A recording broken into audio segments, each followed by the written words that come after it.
কর্মচারী যদি অর্জন করতে পারে, হাজার হাজার কোটি টাকার সম্পত্তি লুট করেছে শেখ হাসিনা থেকে শুরু করে সকলে, প্রিয় ভাইরা, ঠিক এস আলম গ্রুপ শুধুমাত্র ইসলামী ব্যাংক থেকেই ৭৫,০০০ কোটি টাকা বিদেশে পাচার করেছে। এর সিংহভাগ টাকা গ্রহণ করেছে তার ছেলে জয় আর হলো শেখে রেহান। এটা আজকে লুকোচুরি কোনো তথ্য নয়, এটা বাস্তব তথ্য। ৭৫,০০০ কোটি টাকা একটা ব্যাংক থেকে লুট করেছে। ব্যাংকটাকে তারা তাদের পৈতৃক সম্পত্তি বানিয়ে ইসলামী ব্যাংককে ধ্বংস করার জন্য সরাসরি শেখ হাসিনার সহযোগিতায় তারা এই কাজটা করেছে, ঠিক না? আচ্ছা, মানুষের কি এত টাকার দরকার আছে? আর সেই এস আলম গ্রুপ দেখেন নিজেই ৭৫,০০০ কোটি নাই, ইতিমধ্যে আসছে যে সম্ভবত, মানে এটা পরিসংখ্যান বলাটাই কঠিন। ১,০০০ কত কোটি টাকা, মানে না হচ্ছে ১ কোটি কত ১,০০,০০০ কোটি টাকার মতো এস আলম গ্রুপ বিদেশে টাকার পাচার করেছে। অন্যান্য ব্যাংক ৭টা ব্যাংক পরিচালনা করেছে এস আলম গ্রুপ, ৭টা ব্যাংক একই অবস্থার সৃষ্টি করেছে।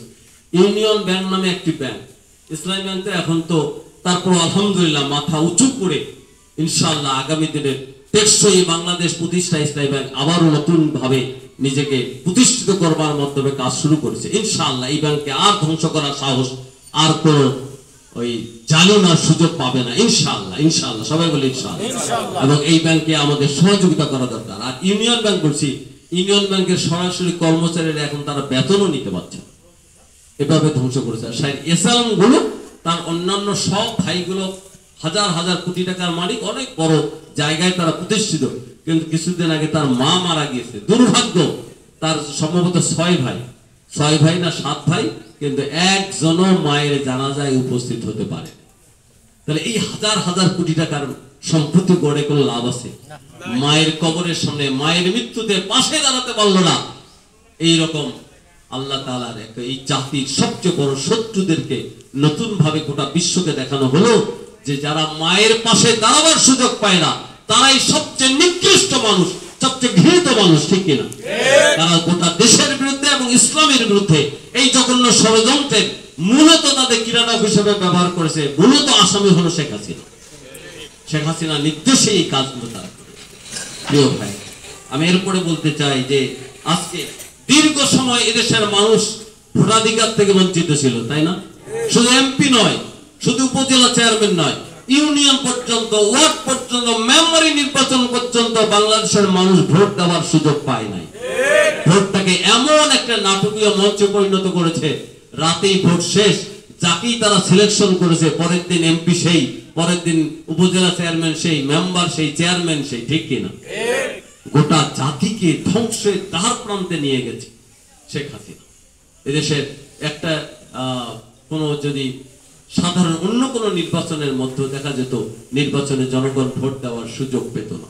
প্রিয় ভাইরা, সুতরাং এই জাতিকে আল্লাহ তাআলা এই ধ্বংসের হাত থেকে রক্ষা করার যে মেসেজ ৫ই আগস্টের মাধ্যমে আল্লাহ তাআলা আমাদের সামনে দিয়েছেন, সেই দেশটাকে গড়বার একটি দায়িত্ব আজ আমাদেরকে নিতে হবে, ঠিক কিনা? এই জন্য আমি বলবো ইসলামী আন্দোলন করতে হবে গভীর আবেগ এবং মনোযোগ দিয়ে, বাস্তবতাকে সামনে রেখে। ইসলামী আন্দোলন হচ্ছে আল্লাহর সন্তুষ্টি এবং জান্নাতের গ্যারান্টি। আল্লাহ রাসূল বলছেন সবচেয়ে বড় আমল কোনটি? সাহাবায়ে কেরামরা প্রশ্ন করেছে, ইয়া রাসূলুল্লাহ, সবচেয়ে বড় আমল কোনটি? আল্লাহ রাসূল বলছেন আল্লাহ রাসূলের প্রতি ঈমান আনার পর সবচেয়ে বড় আমল হলো আল্লাহর দ্বীন প্রতিষ্ঠার সংগ্রাম করা। সুবহানাল্লাহ। সহিহ হাদিস, বুখারী শরীফের হাদিস। আল্লাহ রাসূল বলছেন সবচেয়ে বড় আমল হলো আল্লাহর দ্বীন প্রতিষ্ঠা করা। এমন সাহাবী আছেন ঈমান আনার পর এক ওয়াক্ত নামাজও পড়েননি, ঈমান আনার পর যুদ্ধের ময়দানে আল্লাহ রাসূলের সঙ্গে যুদ্ধের ময়দানে ঝাঁপিয়ে পড়েছেন, শহীদ হয়েছেন। আল্লাহ রাসূল বলছেন ওই লোকটা জান্নাতি। সুবহানাল্লাহ।